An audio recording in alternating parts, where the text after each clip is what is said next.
high snow, high winds still. 40-mile-an-hour gusts.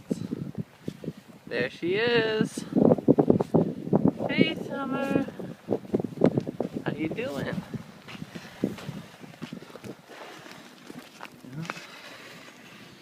Here's our driveway. Pretty big drifts going on. Steve's cleaning his car off. There's a Jeep buried in. There's my car. Suppose parking in the back corner isn't the smartest thing to do in the storm. But anyways, better than her car. Most of her cars covered in snow.